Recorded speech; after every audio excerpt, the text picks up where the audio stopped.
Seorang bocah usia 5 tahun, saudara, nyaris celaka setelah memakan wafer pemberian orang tak dikenal yang ternyata berisi serpihan silet di Jember, Jawa Timur. Ya, aksi teror menyasar anak-anak ini tak cuma sekali dan kini sangat meresahkan warga.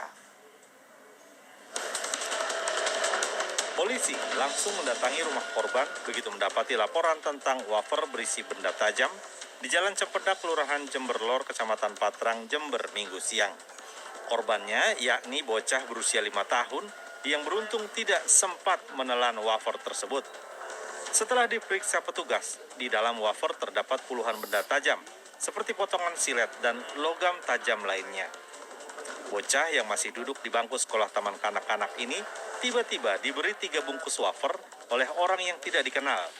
Namun saat mengunyahnya mendapati benda tajam dan langsung mengeluarkannya dari mulut. Adiknya itu mendapat sebuah wafer, kemudian kok di dalamnya kok ada paku, ada seng, ada isi staples. Nah, setelah saya tanyakan lebih lanjut, katanya dikasih sama orang, habis itu sempat digigit sama anak saya yang kecil ini, kemudian kok terasa keras sehingga sama dianya dilepeh. Nah, ternyata setelah diteliti lebih lanjut, ketiganya dibuka satu persatu, ternyata di dalamnya seperti yang kita lihat sama tadi.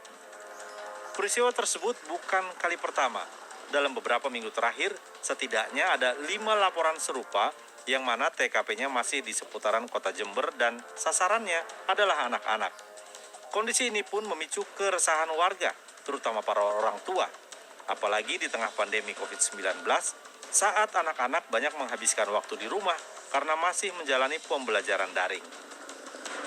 Selain memeriksa beberapa saksi dan mengamankan barang bukti berupa 3 bungkus wafer yang isinya penuh dengan benda tajam, polisi juga terus memburu pelaku.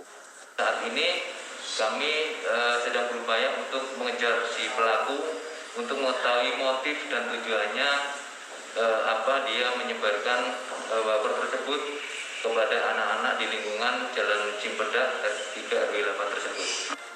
Selain itu, polisi juga mengimbau warga untuk waspada dan terus meningkatkan pengawasan kepada anak-anak saat bermain di luar rumah. Tommy Iskandar melaporkan dari Jember, Jawa Timur. Nah, itu tadi ya, untuk orang tua harus jauh lebih waspada, apalagi sekarang anak-anak kan kalau misalnya bermain di luar jangkauan orang tua, kita nggak tahu gitu ya, apakah mereka akan berinteraksi dengan orang lain, orang yang tidak dikenal. Apalagi untuk anak-anak kalau misalnya menerima iming-iming, permen, makanan itu suka diterima gitu loh. Benar sekali, jadi memang harus lebih hati-hati, orang tua lebih harus mengawas lagi, anak-anak juga lebih waspada, jangan